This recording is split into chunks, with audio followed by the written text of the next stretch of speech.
স্বাগত দীপ্ত সংবাদে আপনাদের সাথে আছে আমি তানিয়া আফরিন।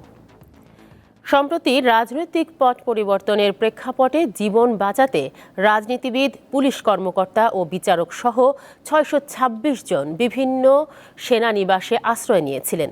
এর মধ্যে ৬১৫ জন সেনানিবাস ছেড়ে গেছেন। এখন রয়েছেন ৭ জন। মামলার কারণে ৪ জনকে পুলিশে হস্তান্তর করা হয়েছে। আজ এ তথ্য জানিয়েছে আইএসপিআর। আশ্রয় নেওয়া ব্যক্তিদের মধ্যে ২৪ জন রাজনীতিবিদ, ৫ জন বিচারক, ১৯ জন বেসামরিক প্রশাসনের কর্মকর্তা, ২৮ জন পুলিশ কর্মকর্তা, ৪৮৭ জন পুলিশের বিভিন্ন পর্যায়ের সদস্য, বিভিন্ন পাবলিক বিশ্ববিদ্যালয়ের কর্মকর্তা সহ ১২ জন এবং অন্য শ্রেণী পেশার ৫১ জন রয়েছেন। পরিস্থিতির উন্নতি হওয়ায় ৬১৫ জন নিজ উদ্যোগে সেনানিবাস ছেড়েছেন। সাইবার সিকিউরিটি আইন সহ স্বাধীন গণমাধ্যমের জন্য বাধা সব আইন সংস্কার করা হবে বলে জানিয়েছেন তথ্য ও সম্প্রচার উপদেষ্টা নাহিদ ইসলাম। সকালে সচিবালয়ে তথ্য ও সম্প্রচার মন্ত্রণালয়ে এক অনুষ্ঠানে তিনি কথা বলেন। সাংবাদিক দম্পতি সাগর রুনি হত্যাকাণ্ডের বিচার নিয়ে প্রহসন হয়েছে উল্লেখ করে তিনি দ্রুত সময়ে এই বিচার দেখতে চান। চলচ্চিত্র সেন্সর বোর্ড থাকবে কিনা তা অংশীজনদের সাথে আলোচনা করে সিদ্ধান্ত নেওয়া হবে বলে জানান উপদেষ্টা। মন্ত্রণালয়ের অধীনে থাকা বিটিভি সহ সব প্রতিষ্ঠানের মান উন্নয়ন ও জবাবদিহি নিশ্চিত করার তাগিদ দেন তিনি। ডাক, টেলিযোগাযোগ ও তথ্য প্রযুক্তি মন্ত্রণালয়েরও দায়িত্বে রয়েছেন Nahid Islam. Freedom of press যদি না থাকে, ফ্রিডম অফ স্পিচটিও কিন্তু নিশ্চিত হয় না। তো সেই জায়গায় কিন্তু গণমাধ্যমের স্বাধীনতা নিশ্চিত করতে আমাদের কাজ করতে হবে। সেই জায়গায় বিভিন্ন ধরনের আইন এবং বিধিনিষেধ রয়েছে, যেগুলো নিয়ে সমালোচনা রয়েছে। আমাদের এই আইন এবং বিধিনিষেধগুলো কিন্তু পুনর্বিবেচনা করতে হবে।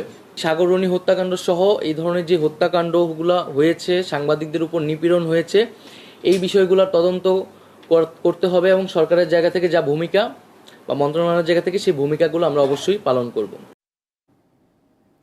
বৈষম্য বিরোধী ছাত্র আন্দোলনে অংশ নিয়ে পুলিশের গুলিতে আহত হয়ে দিনাজপুর মেডিকেল কলেজ হাসপাতালে এখনও চিকিৎসাধীন কয়েকজন শিক্ষার্থী ও অভিভাবক।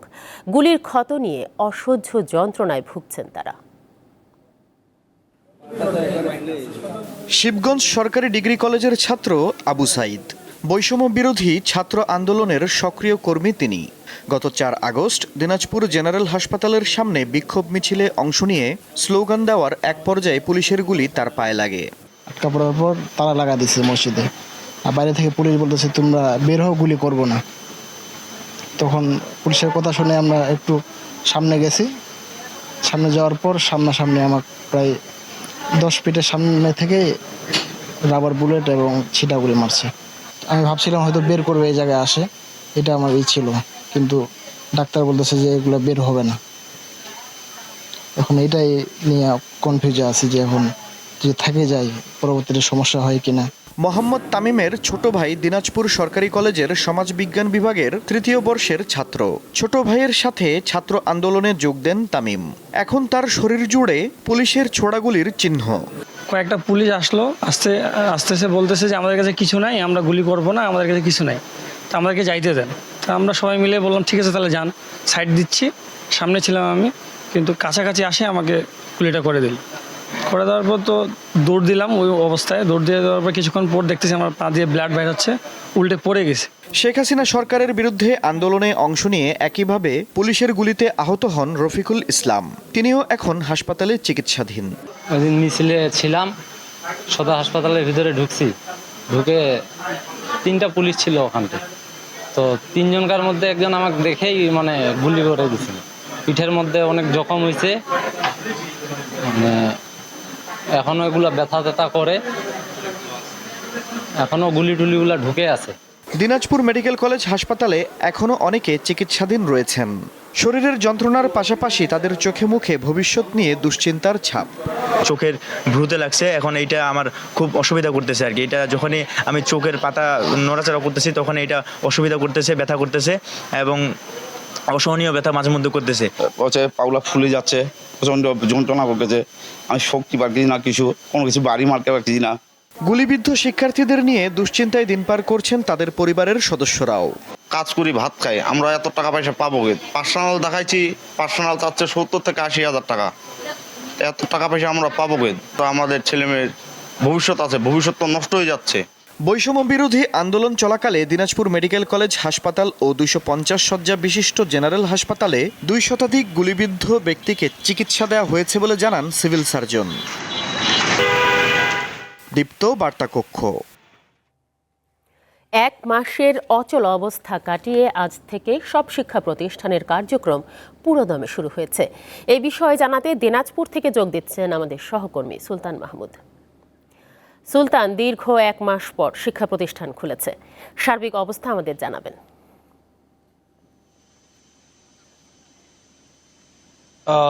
আমরা এখন দাঁড়িয়ে আছি দিনাজপুর সরকারি কলেজে। আমরা এখানে দেখেছি যে দীর্ঘ 1 মাস বন্ধ থাকার পর আজকেই কিন্তু প্রথম শিক্ষা প্রতিষ্ঠান খোলা হয়েছে। আমরা বেশ কয়েকটা ডিপার্টমেন্ট, যেহেতু দিনাজপুর সরকারি কলেজের 15টি বিষয়ের উপরে অনার্স মাস্টার্স কোর্স চালু রয়েছে, পাশাপাশি ডিগ্রি কোর্স রয়েছে, ইন্টারমিডিয়েট রয়েছে, সব মিলিয়ে যদি আমরা বলি যে দিনাজপুর সরকারি কলেজে আজকে বেশ কয়েকটা ডিপার্টমেন্ট ঘুরে দেখেছি আমরা, সেখানে কিছু কিছু ডিপার্টমেন্টের ইন কোর্স পরীক্ষা হচ্ছে, কিছু কিছু ডিপার্টমেন্টে ফর্ম ফিল আপ শুরু হয়েছে, কিছু কিছু ডিপার্টমেন্টে আবার কিন্তু ক্লাস শুরু হয়েছে।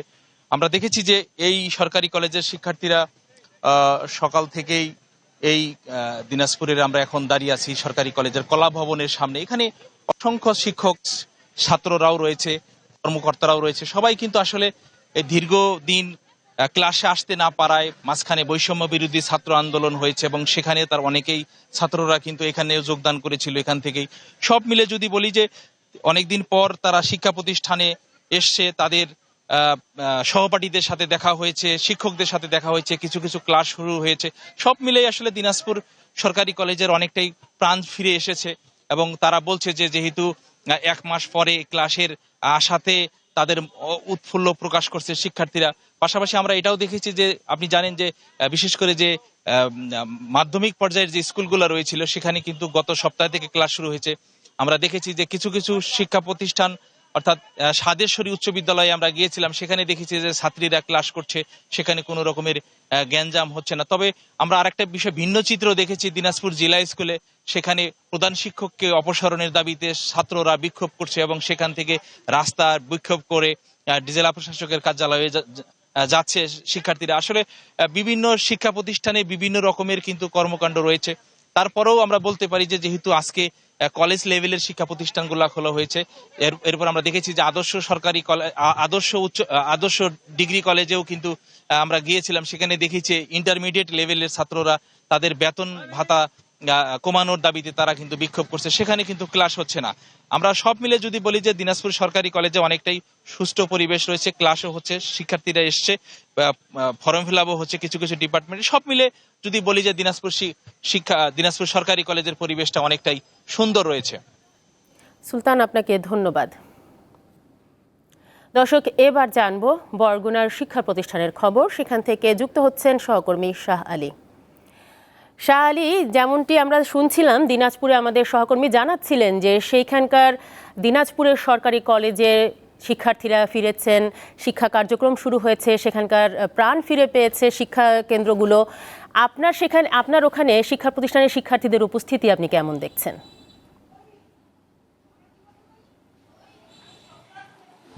তানিয়া আফরিন, আসলে আপনি যেটা জানতে চাচ্ছিলেন যে বরগুনায় সেই এখানে যে শিক্ষা প্রতিষ্ঠান প্রায় দীর্ঘ 1 মাস যাবৎ বন্ধ ছিল, সেই গত জুলাই মাসের 17 তারিখ বন্ধ হয়েছে। এরপরে এই ছাত্র বৈষম্য আন্দোলনের পরে কিন্তু বরগুনায় আজকে প্রথম স্কুল খুলেছে এবং বরগুনার প্রত্যেকটা শিক্ষা প্রতিষ্ঠানই খোলা হয়েছে এবং সেখানে শিক্ষার্থীদের কিন্তু দেখা গিয়েছে। কিন্তু তুলনামূলকভাবে এর আগে যেরকম শিক্ষার্থীরা ছিল সেরকম কিন্তু আসতে দেখা যায়নি। কিন্তু আমি যে স্কুলটিতে রয়েছে এটা হচ্ছে শহরের প্রাণকেন্দ্র, এটা হচ্ছে আদর্শ বালিকা বিদ্যালয়।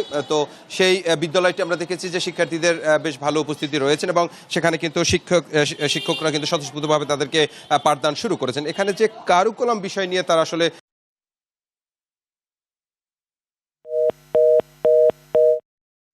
করতে তাদের অনেক দীর্ঘ সময় লাগবে, কারণ হচ্ছে যে প্রতিদিন যে এই একটা মাস যে তারা এখানে যে প্রতিদিন যে তাদের যে এখানে হাজিরা বা তাদের যে মূল ছিল সেই মূল্যায়নটা কিন্তু তাদের আসলে করা যায়নি, যার কারণে তারা কিন্তু পিছিয়ে পড়েছেন এবং এই দীর্ঘদিন শিক্ষা প্রতিষ্ঠানে তারা না এসে তারা কিন্তু যে পিছিয়ে পড়েছেন এবং দীর্ঘদিনের যে যারা ক্লাসগুলো মিস করেছেন সেই ক্লাসগুলো আসলে তাদেরকে ফিরিয়ে দেওয়া কিন্তু সম্ভব না, সেটা কিন্তু আমরা শুনতে পেরেছি। কারণ এবং শিক্ষার্থীরা এবং শিক্ষকরা সবাইই একটাই দাবি যে কারিকুলামটা যাতে দ্রুত পরিবর্তন করে এবং পুনরায় যে আগের যে এরকম শিক্ষার মানটা ছিল সেরকম হয়তো তাদের ফিরিয়ে আনা যাবে, এটা কিন্তু আমরা শিক্ষক এবং শিক্ষার্থীদের কাছ থেকে শুনেছি।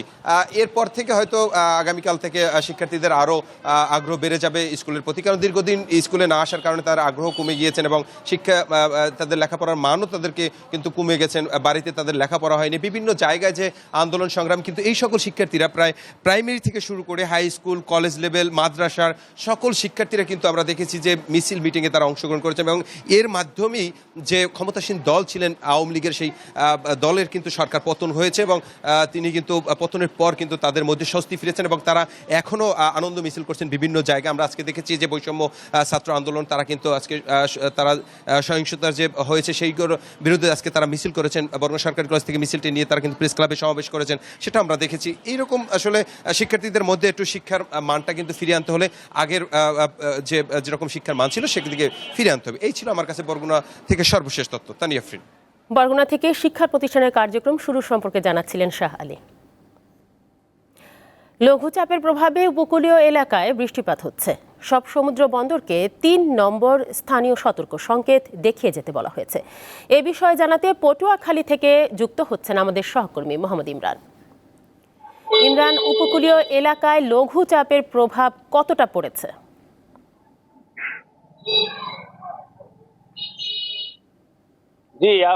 জি আপনাকে ধন্যবাদ।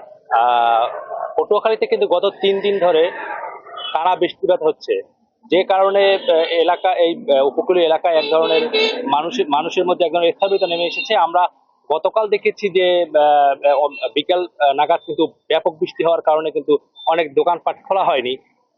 গত 24 ঘন্টা অর্থাৎ গতকাল সকাল 9টা থেকে আজ সকাল 9টা পর্যন্ত জেলার কলাপাড়া উপজেলায় কিন্তু 72 মিলিমিটার বৃষ্টিপাত রেকর্ড করেছে আবহাওয়া অফিস। এই কারণে কিন্তু জনজীবনে অনেকটা ভোগান্তি নেমে এসেছে। আমি আপনাকে আরেকটি বিষয় জানিয়ে রাখি, আজ সকাল থেকে বৃষ্টিপাতের পরিমাণটা কিছুটা কম হচ্ছে। সকাল থেকে থেমে থেমে গুড়ি গুড়ি বৃষ্টিপাত হচ্ছে বিভিন্ন এলাকায়, যার কারণে জনজীবন অনেকটা স্বাভাবিক হতে শুরু করেছে। আমি আপনাকে আরেকটি বিষয় জানিয়ে রাখি, এই টানা বৃষ্টিতে কিন্তু খাল বিল রয়েছে, সেই খাল বিল কিন্তু তলিয়ে গেছে, যার কারণে আপনি জানেন যে এখন আমন মৌসুমের সময়, যে আমনের চারা রোপণের সময়। তো এর আগেও কিন্তু এই উপকূলে 1 সপ্তাহ আগে ব্যাপক বৃষ্টি হয়েছিল, যার কারণে কিন্তু খাল বিল তলিয়েছিল। দ্বিতীয় দফায় আবার বৃষ্টি হওয়ার কারণে কৃষকরা কিন্তু আমনের চারা রোপণ করতে পারেনি, বা এর আগে যারা আমনের চারা রোপণ করেছেন অনেক চারা কিন্তু ইতিমধ্যে নষ্ট হয়ে গেছে। কৃষকরা আমাদের গার্জিয়ানরা জানিয়েছেন, তারা জানিয়েছেন যে বৃষ্টির ধারা যদি অব্যাহত থাকে তারা কিন্তু ব্যাপক ক্ষতির মুখে পড়বেন। আমি আপনাকে আরেকটি বিষয় জানিয়ে রাখি যে আবহাওয়া অফিস সূত্রে আমরা যেটা জানতে পেরেছি যে আগামী 72 ঘন্টায় এই উপকূলে বৃষ্টিপাত অব্যাহত থাকতে পারে এবং লঘুচাপের প্রভাবে কিন্তু এই যে পটুয়াখালীর কুয়াকাটা সংলগ্ন বঙ্গোপসাগর কিন্তু বেশ উত্তাল রয়েছে। উপকূলীয় এলাকায় কিন্তু থেমে থেমে বাতাসও কিন্তু বইছে, যে কোনো সময় উপকূলীয় এলাকা দিয়ে কিন্তু ঝড়ো হাওয়া বয়ে দিতে পারে, সেটি কিন্তু আবহাওয়া অফিস জানিয়েছে।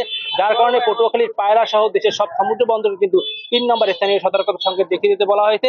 সেই সঙ্গে সকল মাছ ধরা ট্রলার সমূহকে কিন্তু নিরাপদ আশ্রয় থাকতে বলা হয়েছে। আমরা মহিপুরের যে সকল মৎস্য ব্যবসায়ী রয়েছে তাদের সঙ্গে কথা বলেছি, তারা যেটা জানিয়েছেন অধিকাংশ মাছ ধরা ট্রলার কিন্তু যে মহিপুর এবং আলিপুরের যে শিববেড়িয়া নদী রয়েছে সেই নদীতে কিন্তু আশ্রয় নিয়েছে। তো আসলে পটুয়াখালী থেকে আমার কাছে এই ছিল সর্বশেষ। পটুয়াখালী থেকে লঘুচাপের প্রভাব সম্পর্কে জানাচ্ছিলেন মোহাম্মদ ইমরান। আদালতের এজলাস কক্ষ থেকে লোহার খাঁচা সরানো হচ্ছে। উচ্চ পর্যায়ের সিদ্ধান্তের আলোকে লোহার খাঁচা সরানো হচ্ছে বলে জানা গেছে। এর মধ্য দিয়ে দীর্ঘদিনের প্রচলিত অমানবিক ও অসাংবিধানিক লোহার খাঁচা থেকে মুক্ত হচ্ছে আদালত। দীর্ঘদিন ধরে দেশের বিচারিক আদালতগুলোতে লোহার খাঁচায় আসামি আটকিয়ে রাখার ব্যবস্থা চালু ছিল। এতে বিচারাধীন মামলার আসামিদেরও আটকিয়ে রাখা হতো, যা অমানবিক ও অসাংবিধানিক বলে আখ্যা দেন আইনজীবীরা। এর মধ্যে গত ১৩ জুন একটি মামলায় হাজিরা দিতে গেলে নোবেলজয়ী ডক্টর মোহাম্মদ ইউনুসকে লোহার খাঁচায় দাঁড় করিয়ে রাখা হয়। সেখান থেকে বের হয়ে এই ব্যবস্থাকে অমানবিক বলে আখ্যা দেন ডক্টর ইউনুস। কেন একজন নাগরিককে খাঁচার ভেতরে পশুর মতো দাঁড়িয়ে থাকতে হবে? দেশে অন্তর্বর্তীকালীন সরকার গঠনের পর স্বল্প সময়ে লোহার খাঁচা সরানোর উদ্যোগ নেওয়া হলো। বলা হচ্ছে উচ্চ পর্যায়ের নির্দেশে লোহার খাঁচা আর আদালত কক্ষে থাকছে না। এমন উদ্যোগকে স্বাগত জানিয়েছেন আইনজীবীরা। আদালত কক্ষ থেকে লোহার খাঁচা সরানো এটি বিচার বিভাগের সভ্যতার বহিঃপ্রকাশ এবং আমি মনে করি এরই মাধ্যমে নির্যাতন এবং নিপীড়ন বিরোধী মানবাধিকার প্রতিষ্ঠার ক্ষেত্রে এটি একটি গুরুত্বপূর্ণ পদক্ষেপ। একসময় আদালত কক্ষে লোহার খাঁচা না থাকলেও গেল কয়েক বছরে লোহার খাঁচা বসানো হয় আদালত কক্ষগুলোতে। এই ব্যবস্থা অমানবিক ও অসাংবিধানিক বলে জানান তিনি। কোনো বিশেষ ব্যক্তির সিকিউরিটি এনশিওর করার ক্ষেত্রে প্রথমত ল এনফোর্সমেন্ট এজেন্সি বা আইন শৃঙ্খলা বাহিনী অবশ্যই গুরুত্বপূর্ণ দায়িত্ব পালন করবেন। এরপরেও কাউকে যদি অতিরিক্ত ডেঞ্জারাস মনে করা হয় তাহলে জেলখানায় রেখেও ভিডিও কনফারেন্সের মাধ্যমে তার হাজিরা আদালতে নেওয়া যেতে পারে। এরই মধ্যে ঢাকার সিএমএম আদালত থেকে লোহার খাঁচা সরিয়ে নেওয়া হয়েছে। সম্প্রতি আটক ও গ্রেপ্তার ব্যক্তিদের আর রাখা হচ্ছে না খাঁচায়। আজিজুল ইসলাম, দীপ্ত সংবাদ, ঢাকা। আন্তর্জাতিক প্রসঙ্গ। অবরুদ্ধ গাজা উপত্যকার মধ্যাঞ্চলে ইসরায়েলি হামলায় অন্তত ১৭ জন ফিলিস্তিনি নিহত হয়েছে। এ নিয়ে মৃতের সংখ্যা ৪০,০২৫ জনে দাঁড়ালো। শনিবার ওয়াইদা শহরে এই হামলা হয়েছে। হামাসের যোদ্ধারা সেখান থেকে রকেট নিক্ষেপ করছে দাবি করে বাসিন্দাদের সরে যাওয়ার জন্য নতুন করে নির্দেশ দেয় ইসরায়েল। নিহতদের মধ্যে ৮ শিশু ও ৪ নারী রয়েছে। এদিকে ইসরায়েলের উত্তরাঞ্চলে রকেট হামলা চালিয়েছে ইরান সমর্থিত লেবাননের সশস্ত্র গোষ্ঠী হিজবুল্লাহ। গতকাল গ্যালিলি অঞ্চলের দিকে অন্তত ৫৫টি রকেট ছুড়েছে তারা। এই ছিল এখনকার মতো। পরবর্তী নিউজ আপডেট দুপুর ২টায় দেখার আমন্ত্রণ রইল। দর্শক, আরও তথ্য ও বিনোদনের খবর পেতে যুক্ত থাকুন দীপ্ত ডিজিটাল প্ল্যাটফর্মগুলোতে। ধন্যবাদ সবাইকে।